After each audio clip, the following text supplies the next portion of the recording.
Жаңалықтар шарлымының демеушісі Чанган Қостанай дилерлік орталығы. Сенімді таңдауыңыз келді әрі қол жетімді Чанган Алсуин. Айына небәрі 54.024 теңгеден бастап ең төменгі айлық төлеммен тиімді несие. Чанган Қостанай әр сапарда сенімді серігіңіз. Мекен-жайымыз Дощанова 55, байланыс нөмірі 871 42 917 719.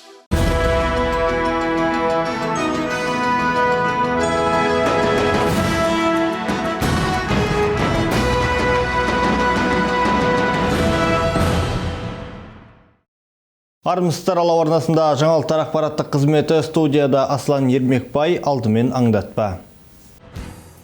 Маусым айында алғашқы қарбыздар сатылымға шықты. Бұл жеміс қаншалықты қауіпсіз, қандай қарбызды сатып алған дұрыс? Бұл жайында сәлден соң мен Қарагөз Мақатов айтамын.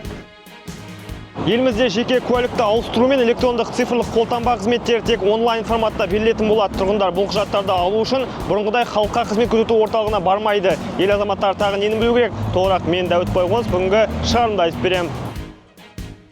Әуежай шағын ауданында 280 орындық жаңа балабақша салтанатты түрде ашылып, жүздеген ата-ананың көптен күткен қуаныш орындалды. Салтанатты шараға облыс әкімі де қатысты. Сәлден соң толығырақ.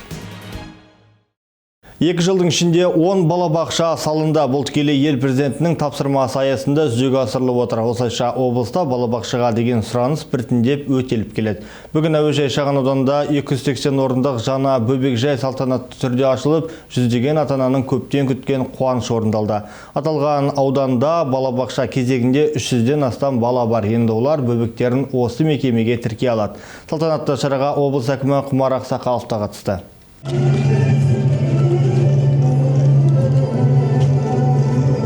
Бүгінге дейін әуежай шағын ауданында жеке ғимараты бар балабақша болмаған. Ата-аналар балаларын қаланың әр түпкіріне тасып әуре болатын. Жаңа балабақшаның ашылуымен енді 280 бөбек тұрақты қамтылады. Мемлекеттің саясатының негізгі бағыттарының бірі әр балаға мектепке дейінгі сапалы білім мен тәрбиені қамту. Мемлекет басшысы осы мәселеге қатты назар аударып жүргенін білесіңдер. Тиісті тапсырмаларды беріп, бағдарламаларды бекітіп, міне мемлекет басшысының тапсырмасын орындау мақсатында 2 жылдың ішінде облыста 10 балабақша ашылды. Құтты болсын. Енді біздің облысымыздың 3 жастан 6 жасқа дейін балалар 100% балабақшалармен қамтылған.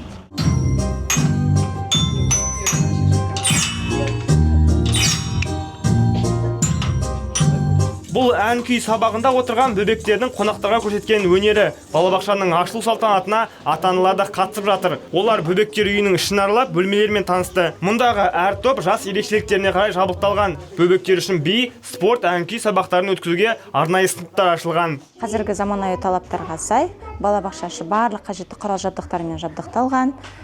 Барлық қажетті балаларын дамыту және одан әрі олармен жұмыс жасау үшін барлық қажетті ойын құралдары барлығы да бар.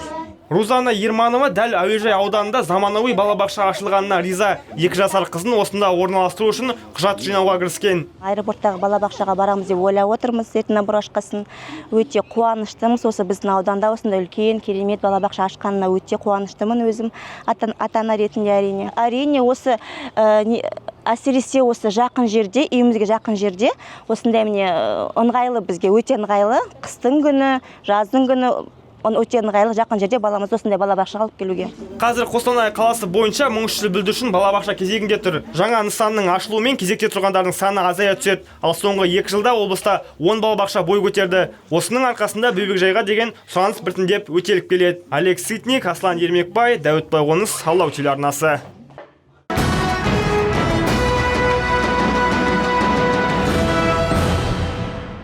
Енді елімізде жеке куәлікті ауыстыру мен электрондық цифрлық қолтаңба қызметтері тек онлайн форматта берілетін болады. Тұрғындар бұл құжаттарды алу үшін бұрынғыдай енді халыққа қызмет көрсету орталығына бара алмайды. Бұл өзгеріс жайында жуырда цифрлық даму министрлігі хабардар етті.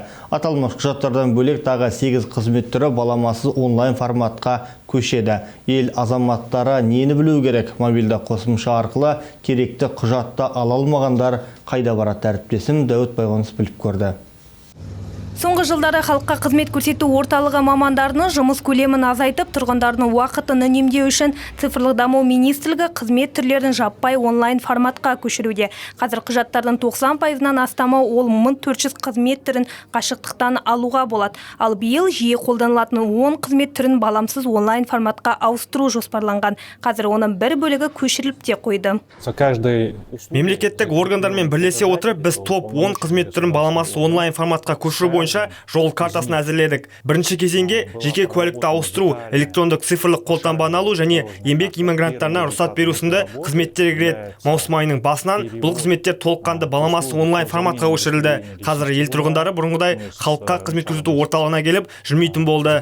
Министрлік өкілдері үйден шықпай қызмет алудың пайдалы тұстарын айтса, қарапайым қызмет алушы халық мобильді қосымшаның кем жақтарын байқаған. Тұрғындардың сөзінше, eGov Mobile арқылы электрондық цифрлық қолданбаның өзін алу қиындық туғызады. Жастар гаджеттің тілін білгенін өзінде құжатты алу оңай емес деп отыр. Ал аға буынға бұл мүлде қиын. Егер барлық қызметті баламсыз онлайн форматқа көшірсе, үлкен мәселе туындайды деп отыр бұқара. Онлайн қызметтер неге алмайсыз? Ол өте түсіне қоймаймын. Сосын өз былай келіп, өзім көзімен көріп. Онлайн қызмет алып көрген жоқсыз ба? Жоқ. Балаларыңыз көмектесіп көрсеткен жоқ па? Онлайн қызмет eGov приложениесі бар ма сізде? eGov бар. Онда не істейсіз жалпы? Қандай? Жай онда аштым, жұмыс жағында, не жағында ашып. Бірақ қолданбаймын, әлі үйрене алмай жүрмін. Мобильное приложение бывает. Бүгін жұбайыммен электрондық цифрлық қолтаңбаны алуға келдім. Мобильді қосымша арқылы қызмет алу қиын. Себебі ол жұмыс істемей қатып қала береді. Амалсыздан осында келеміз. Бұл көп уақыт алады, сондықтан қосымшаны барынша жетілдірсе деймін. РЦП в основном и справки берем. Мобильді қосымшаны жиі қолданам. Әсіресе анықтама қағаздарын алу ыңғайлы. Халыққа қызмет көрсету орталығына телефон арқылы алуға қиын құжаттарды келіп алам. Мұнда келгенде мамандар көмектесіп, әрқашан нені қалай алу керектігін түсіндіреді. Цифрлық даму министрлігінің жоспары бойынша 2025 жылдың 3-ші тоқсанында көлік құралын тіркеу, жүргізуші куәлігін алу және шетелдіктер үшін жеке сериялық нөмірін қалыптастыру сынды қызметтер баламсыз онлайн форматқа көшеді. Ал 4-ші тоқсанда паспорт пен куәлік алу және жер учаскесіне сәйкестендіру құжаттарын тек қашықтықтан алуға болады. Қостанайда тәртіп сақшылары жасырын салым атты әлеуметтік эксперимент өткізді. Арнайы қойылған сценарий бойынша есірткі тасымалдаушы кейпіне енген адам қаланың қақ ортасындағы көшелерде күмәнді заттарды жасырып жүрді. Мақсат тұрғындардың бейқам еместігін, қырағылығын байқау болатын. Алайда жеңіл табысқа қызыққан бір азамат полицейлер тұзағына түсіп қалды. Эксперимент немен аяқталды? Әріптесім тарқатады. Қаланың қақ ортасында есірткі жасырып жүрген азаматтың әрекеті көпшіліктің көзіне бірден ілікті. Жағдайды көріп тұрған мектеп бітіруші Данияр есімді жас жігіт күдікті адамның қалтасынан бірдеңе шығарып, оны жасырғанын байқап бірден әрекет етуге көшеді. Ол еш қорықпастан әлгі адамның соңынан қуып, оны ұстауға тырысады. Приветствие. Атыңыз кім болады? Данияр. Данияр, где учитесь? В школе. В школе? В каком классе? 11 заканчиваю. 11 класс. Что произошло? А? Не Волга. Он там? Ну? Мужик мутный там на солнечных часах раскидывал что-то. Скидывал? Что примерно? Такие какие-то эти черные в изоленту упакованные фигнюшки. Закладка, что ли? Походу. Алайда бұл есірткіге қарсы ұйымдастырылған әлеуметтік эксперимент екені кейін белгілі болады. Мұны түсінген Данияр ішкі қобалжуын жеңіп, сабыр сақтайды. Жаста болса қырағылық пен азаматтық белсенділік танытқан түлекке полиция қызметкерлері алғыс білдіріп, нашақорлыққа жол жоқ деген жазуы бар футболка мен бас киім сыйға тартады. За бдительность от лица руководства Министерства внутренних дел, от лица департамента Костанайской области хотим тебе поблагодарить, сказать, оставайся таким честным. Вот такой вот нет наркотиков, бейсболку тебе держи. И друзьям, и вот такую майку, пацаны, вот, чтобы носили. Есірткі таратушының әрекетіне басқа да қала тұрғындары бейжай қараған жоқ. Айта кететін жайт, батылдық танытқандардың дені жас буын өкілдері, әсіресе оқушылар мен студенттер қырағылық пен белсенділік танытты. Жалпы бұл жобаның бастамашылары Ішкі істер министрлігінің есірткі қылмысына қарсы іс-қимыл комитеті. Оларды ММА бойынша әлем чемпионы Василий Тақтай, Кенгуру Қазақстан брендінің негізін қалаушы Данил Айтов және Үйде қоғамдық бірлестігінің негізін салушы Саят Күзенов сынды танымал азаматтар қолдады. Салем, достар! Сегодня мы в городе Костанай снимаем социальный проект «Закладка». Занимайтесь спортом и запомните, наркотики – это зло. Дегенмен эксперимент барысында жеңіл ақшаға қызығып полицейлердің тұсағына түскен азамат ұсталды. Тыйым салынған затты қалтасына басқан жас жігіт жасаған ісіне өкініп, алдағы уақытта мұндай қадамға бармайтынын айтты. Ага, первый раз вижу. Подобрал, думаю, просто это. А для чего подобрали? Просто ага, вот, приехал в город студент, сам учусь первый раз, вот. Деньги нужны были, ага. Разворачивайтесь. На первый раз. Разворачивай. Полицейлер өз кезегінде жас жігітке мұндай әрекеттердің соңы әрқашан түрмемен аяқталатынын түсіндірді. Жалпы Қостанай облысында жыл басынан бері 200-ден астам есірткіге қатысты қылмыс тіркелген. Бұл әсіресе есірткіні ірі көлемде сату, контрабанда және сақтау фактілері. Бүгінгі таңда заңсыз айналымнан 47 келіден астам психотроптық зат тәркіленді. Егер біреу сіздің көзіңізше есірткі жасыруға тырысса, полицейлер 102 нөміріне қоңырау шалуға кеңес береді. Себебі мұндай адамдар қоғамға тікелей қауіп төндіреді. Айтпақшы, қазіргі уақытта облыс аумағында есірткі қарсы күреске арналған айлық өтіп жатыр. У нас есть телефон доверия. Бізде нашақорлықты бақылау департаментінде де сенім телефоны бар. Онда есірткінің граффити жарнамасына қатысты хабарламалар жиі түседі. Мәселен, 5 айдың ішінде есірткі граффитиіне қатысты 89-ға жуық хабарлама келіп түсті. Біздің бөлімнің қызметкерлері онда жазуларды өшіріп жояды. Сондай-ақ Манат Сүйінтаев тәртіп сақшылары әлеуметтік желілерді мұқият бақылап отыратынын айтты. Мысалы, Telegram мессенджерінде есірткі ең көп сатылатын және жарнамалайтын орын болып табылады. Маман әлеуметтік желі қолданушыларын қырағылықпен сақ болуға шақырады. Өйткені кез келген адам күдікті аккаунтқа шағымдануға құқылы. Олег Сытник, Дәуіт Байғоныс, Алау телеарнасы. Қостанай облысында қауын қарбыз саудасы қыза түсті. Бақша өнімі дүкен сөрелері мен жол жиектерінде самсап тұр. Еліміздің оңтүстік өңірінен жеткізілетін тәтті өнім қаншалықты қауіпсіз? Олардың құрамындағы нитрат мөлшері талапқа сай ма? Мамандармен тілдесіп айтқан Қарагөз Мақатова тарқатады. Жаз келді дегенше қарбыз келді дей беріңіз. Маусым айының басында еліміздің оңтүстік өңірлерінен алғашқы қарбыздар келіп жетті. Биыл олар жылдағыдан 2 аптаға ерте саудаға түсті. Гүлбану Жүсіпова бақша өнімдерін жеткізумен 30 жылдан бері айналысады. Саудагердің сөзінше биылғы өнімнің сапасы мен дәміне көңіл толады. Бағасы да жылдағыдан арзан. Дегенмен тұрғындардың дені алғашқы қарбызы сатып алуға әлі де асықпайды. Қазіргі мына көріп тұрғандарыңыз Шардара, Жетісайдан келіп атқандар, енді Түркістан и Жаңақорған шығады. Арбуздардың бағасы тиімді, 150 теңгеден жеуге болады. Жаңағы тексерілімнен өткен, арбуздарда, қауындарда тексерілімнен өткен сертификат, карантин сертификат өзі күнделікті алып беріп жатыр сұрағандарға. Жаздың шіліңгір ыстығында қарбызды сағынып жейтініміз рас. Дегенмен мамандар ерте шыққан өнімнің қауіпті болуы мүмкін екенін ескертеді. Жемістің қайдан келгенін, қалай сатылып жатқанын біліп алған жөн. Санитар мамандар жол бойында, трассалар мен аулаларда сатылатын қарбызды тұтынбауға кеңес береді. Мұндай өнімнің сапасы мен қауіпсіздігіне ешқандай кепілдік жоқ. Ал қарбыз құрамындағы нитрат мөлшерін арнайы құрылғымен анықтауға болады. Определение нитратов? Бұл құрылғының атауы нитратометр. Ол жемістегі нитрат құрамын анықтайды. Ол үшін нитратометрді қарбызға саламыз. Нитраттың нормасы 60 болу керек. Мұнда 104-ті көрсетіп тұр. Нитрат мөлшері шамадан тыс. 114.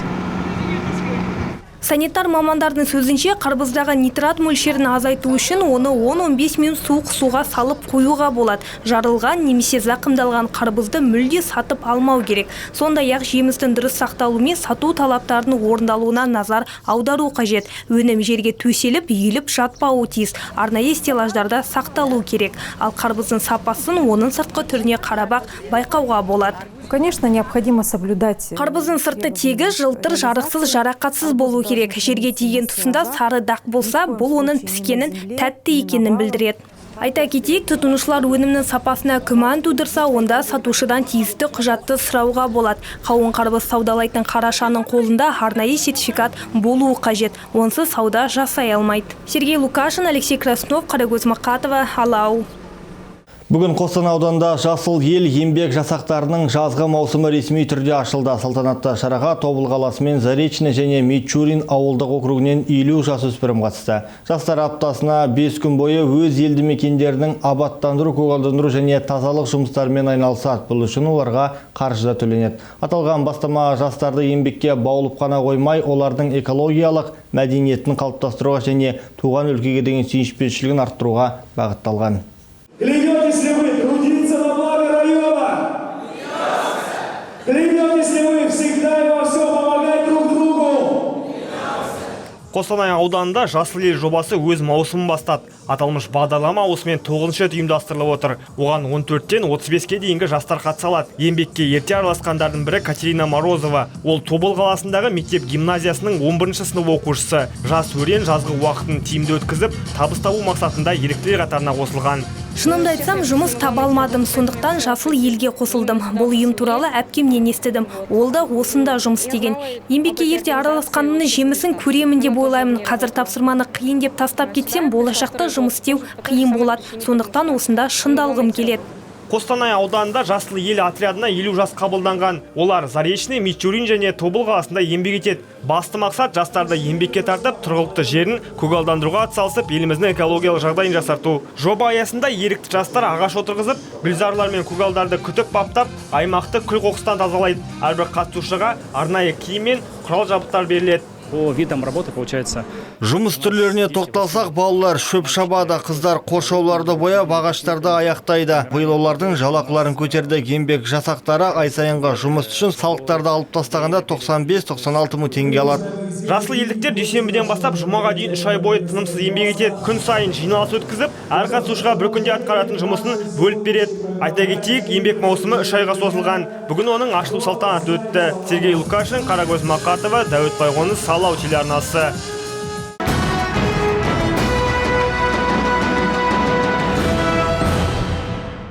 Облыста шомылу маусымы басталғалы бері Қостанай, Рудный және Лисаков қалаларында су айдындарында 3 қайғылы оқиға тіркелді. Жазға демалыс кезінде оқыс оқиғаларды алдын алу мақсатында Денисов ауданы әкімдігінде ата-аналар қауымдастығы мен мемлекеттік органдардың өкілдерінің қатысуымен қауіпсіздік шаралары жөнінде кеңес өтті. Жиын барысында балалардың демалысы мен қауіпсіздігіне ерекше мән берілді. Кеңестен кейін комиссия жазғы сауықтыру лагерлеріне барып, оның қызметі мен қауіпсіздік талаптарын сақталуын тексерді. Денисов ауданының жазғы демалысын ұйымдастыру мәселелері кеңінен қарастырылды. Су айдындарында адамдардың қауіпсіздігін қамтамасыз ету мақсатында төтенше жағдай қызметкерлері бірқатар профилактикалық шараларды жоспарлады. Балаларға арналған күншуақ сауықтыру лагеріне бақылау күшейтілуде. Маусым басталған кезде демалушылармен профилактикалық әңгімелер, нұсқаулықтар, видео көрсетіледі. Құтқару құралдары таныстырылады. Жазғы демалыс кезеңінде жарақаттанудың алдын алу, судағы апаттарды болдырмау және демалыс орындардағы санитарлық гигиеналық талаптардың сақталуы мәселелері талқыланды. Барлығы өзенге барады, сонда ойнайды, серуендейді, бір-бірін тебеді, біреуі тайып кетуі мүмкін. Суға нәрсе түсіп қалады. Бұлыңғыр суда оны байқамай қалу ықтимал. Соның салдарынан не болатынын ойластырамыз. Ата-аналарды балаларға арналған қауіпсіздік шаралары туралы хабардар етуге және сақтық шараларын қатаң ұстануға ерекше көңіл бөлінді. Біз ата-аналар ретінде балалардың жазғы кезіндегі қауіпсіздігін қамтамасыз етуіміз керек. Балалар өздері су айдындарына бармауы тиіс, тек ересектердің қарауында болуы қажет. Кездесу соңында қатысушылар күншуақ балалар лагеріне барып, мектеп оқушыларының қауіпсіз демалысы үшін жасалған жағдайларды бағалауды жөн деп шешті. Лагер аумағында арнайы жабдықталған жағажай бар. Су тереңдігі өлшенеді. Құтқарушылар келіп, акваторияны лагердің түбін тазалайды. Қауіпсіздік ережелері мен техникасын бізге бірінші күннен бастап түсіндірді. Қауіпсіздік деңгейі жақсы, бәрі сақтықпен жүргізіліп жүр, терең шомылмайды, бәрі бақылауда. Комиссия Денисовкадан 20 шақырым жерде орналасқан демалыс базасына барып, шомылу аймағын тексерді. Жағажайда құтқарушылар кезекшілік етеді, күнделікті 3 маман қызмет көрсетеді. Жабдықтар жеткілікті, бәрі тамаша, құтқару жилеттері жеткілікті, құтқару қайығы да дайын. Бәрі ұнады, қауіпсіздік техникасы өте жақсы сақталған, керемет. Алдын алу шараларының арасында қазіргі таңда су айдындарында бірде-бір қайғылы жағдай тіркелген жоқ. Барлық балалар ата-аналар мен ересектердің бақылауында. Кездесуге және тексеруге қатысқан ұйымдар жазғы маусым бойы қауіпсіздік мәселелерін үйлестіріп отыруды жоспарлап отыр. Аслан Ермекбай, Қарагөз Мақатова, Акцент телеарнасының көмегімен Денисов ауданы. Бүгінге келіп жеткен ақпараттар осымен тәмам. Студияда болған Аслан Ермекбай, ел аманда, жұрт тынышта, жолыққанша. Жаңалықтар шығарылымының демеушісі Чанган Қостанай дилерлік орталығы. Сенімді таңдауыңыз тиімді әрі қолжетімді Чанган Алсуин. Айына небәрі 54.024 теңгеден бастап ең төменгі айлық төлеммен тиімді несие. Чанган Қостанай әр сапарда сенімді серігіңіз. Мекенжайымыз Дощанова 55, байланыс нөмірі 871 42 917 719.